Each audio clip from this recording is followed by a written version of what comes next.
question that was asked, not just by people at the management Q&A, was, where's Bob? Morning to you. Good Tuesday morning. I'm Dejan Kovacevic of DK Pittsburgh Sports. This is Daily Shot of Pirates. It comes your way bright and early every weekday. If you're into football and or hockey, I also offer daily shots of Steelers and Penguins that I hope you'll also check out. A little context here. Pirates Fest was over the weekend at the David L. Lawrence Convention Center downtown. Many people came. Many people had a good time. Many autographs were signed. Many people aren't very happy with the state of the organization. All of that makes for a rather strange event. And the highlight of that event, for the people who aren't happy anyway, is the management Q&A. That's been true since the dawn of Pirates Fest, whether it was at the Science Center, whether it was at the stadium. Everyone wants their chance to ask the questions that they want to ask. So, the context. Bob Nutting's not been a part of that. That's not been a him thing. Other owners do partake in such events, even when the fans are unhappy. The Chicago Cubs happened to have their event on the same weekend as the Pirates, and their owner was there, taking questions. Nutting did address a group of season ticket holders the night before. That tends to be, how do I put this, a little bit friendlier in terms of environment, because I've been to both of these things. And the season ticket holders, and I say this with immense respect because you are the lifeblood of the franchise, but you're also so sappy. You're so, we love these players. It's just all about the players, and no one ever really stops to wonder about what awfulness might be occurring behind the curtain that virtually ensures that these players don't have any sort of collective success. That's not fun. The Pirates can be fun. PNC Park can be fun. The walk across the bridge, the view, the whole thing. It's fun.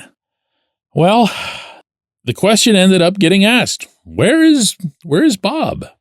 And it was Travis Williams who chose to answer that. And I'm going to read you Travis's response in its entirety here. Quote, "We know at the end of the day, this is all passion that has turned into frustration relative to winning."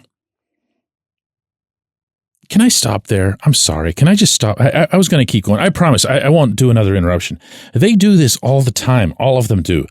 They understand. They get it. They fully feel what's happening around them, the frustration relative to winning. If only we were winning, this wouldn't be happening, and you guys wouldn't be mad at us.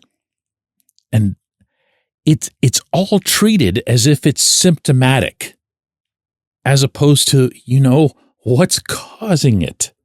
They all act like winning is a happenstance. Winning is we put so much work into it, and it's just going to come at some point. And no, it's not going to just come at some point. You're not just going to run into one. That's not going to happen. Not if you're not doing things right, and not if you're not prioritizing the things that lead into winning. Not just money, but money's part of it. So they tell themselves, as opposed to, these people are mad at us because we suck at this. These people are mad at us because we actually don't know what it is that we're doing. They tell themselves instead that you're just frustrated because you haven't gotten those vapid wins you're waiting for. All right, I'm going to do this again now. I swear. I won't, no interruption. We know at the end of the day, this is all passion that has turned into frustration relative to winning. I think the points that you are making in terms of where is Bob, that's why he has us here. We're here to execute and make sure that we win. Williams is referring to why he has us here to the three people that were on stage there, himself, Ben Cherington, and Derek Shelton. So we're here to answer for that and answer any questions that you have around winning, not necessarily whether the owner is here or not here. He was at an event yesterday, and over the course of today, he'll be walking around and meeting with some season ticket holders. But that's relative to whether or not we're going to win this year and what we're trying to execute and the questions we're answering. To answer your immediate question that you said earlier, Bob is not going to sell the team. He cares about Pittsburgh. He cares about winning. He cares about us putting a winning product on the field, and we're working toward that every day. End quote. Okay. So Bob's there. Not only does he know that the management Q&A session is going on, but Travis knows where Bob is while the management Q&A session is going on, which tells you very clearly that this was known in advance that he would not participate. You can say all you want about his prior participation or whether or not, for example, the Steelers do something similar with Art Rooney. They don't. The Penguins do something similar with whoever the heck owns them out of Boston now. They don't. But I would counter that this is an extraordinary situation. This is unusual. This is something that demands that the owner be front and center. Not to get, pelted with tomatoes or whatever, but to explain himself.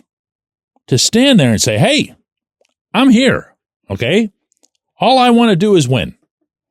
I'm all about winning. In the years 2013 to 15, if all you think I'm interested in is profit, those were my 3 most profitable years. Not the highest revenue, although they were also the highest revenue, but the most profitable.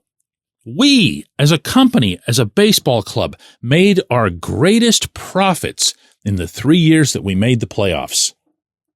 Why wouldn't I want to win? Someone ask me that. Why wouldn't you just stand there and do that? How hard could that be? What are you afraid of? What are any of them afraid of? They're not going to do this again next year. You know that, right?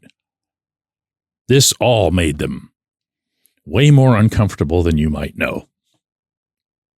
I'm talking to people who are part of the group that were the protesters and so forth that were outside, and all of the different arrangements that had to be made for where they could stand, where they would be, when they were allowed in, all this other stuff. They knew that those guys were coming inside. They knew that they'd be there. They knew that there'd be a chant. That's why Greg Brown was ready with his admonishment. It was almost scripted sounding. Be respectful. The Pirates, as an organization, don't show respect to the people who pay their bills, meaning at least the local ones, not all the national revenue sharing funding and everything else that they get. Just the ones that, do that old school thing and show up at the ballpark. So, where was Bob? I don't know. I don't care. He wasn't there. He wasn't leading. And when you talk about problems within this entire structure, when you talk about problems that are specifically related to the owner, I say this all the time. Payroll doesn't crack the top 10 on that list. There's just no leadership. When we come back, J1Q.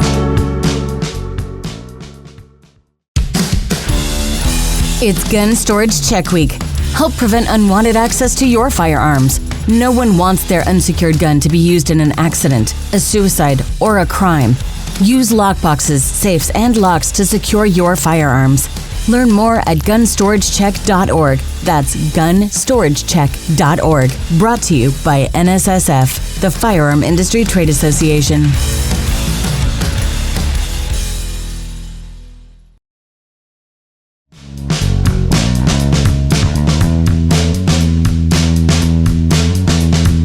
Today's J1Q comes from Eric. He asks, DK, I can't believe these are the guys in charge of a professional sports franchise.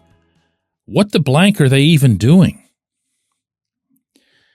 This might be the best question I get asked all year.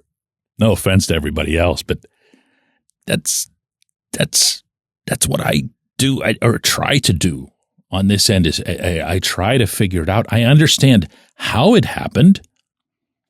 If you have someone at the very top of your structure, and when I say this, I'm not talking about professional sports. I'm talking about any company, large or small, any organization, large or small.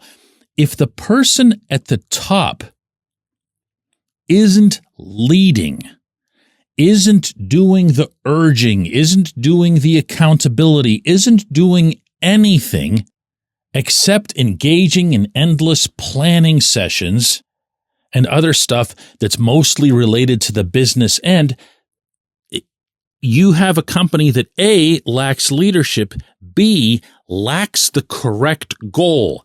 In sports, there is only one goal. It's not a novelty. It's not a revelation, the way Ben Cherington made it sound like over this same weekend. It's not weirdness, the way these people make you sound at these events. We get the frustration with the whole winning thing. We get that. Yeah, there's frustration, of course.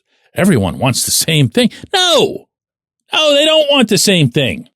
If you have 5 seasons like the Pirates have just had, and those 5 seasons, from a broader perspective, whether this is fair to the current management or not, really encompass about 95% of the previous 40 years, and you're meeting in that building at 115 Federal about anything at all on a given day that doesn't involve winning your next game.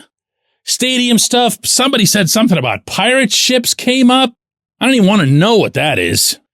If you're in there right now talking about anything other than a right fielder, the day after Anthony Santander signs elsewhere, because of course he did, then there's nothing happening in there of worth. That's the answer that I have for you. That's the most concrete answer that I can give. I mean this, Eric. What the Pirates need isn't an owner who's Mr. Moneybags, because nobody, well, okay, except maybe Steve Cohen, owner of the Mets, spends out of their own wealth. They just don't do it. It doesn't happen anywhere in the major professional sports. And believe me, even Cohen's not going to be doing that forever. What you need is somebody scaring the living crap out of everybody as they storm through the halls saying, hey, how did we lose out on Santander? Did anybody even try for this? Did anybody talk to his agent? If I called his agent right now, would he know your name? Does he even know you exist? Who's our right fielders? What are we doing here? Is it going to be Jack Sawinski and one of these 2 guys that came around late last year, the 25-year-olds? Is that what we're doing in right field? But they don't have that. They don't have a single person in that building who's like that. Not one. Not with any voice or authority anyway. We can talk about payroll, but I'll repeat what my fake Bob said in the last segment, which is that their most profitable years, 3 most profitable years of his tenure from 2007 onward, were 2013 to 2015. But yet, still, this is all on him because he hires these types. He hires these meek, no personality, no Pittsburgh, no nothing to them types to run things. Because, I don't know, maybe when he interviewed people for other positions that were not sports companies, these were the ones that worked out for him. Well, this is sports. This is Pittsburgh. And this doesn't work.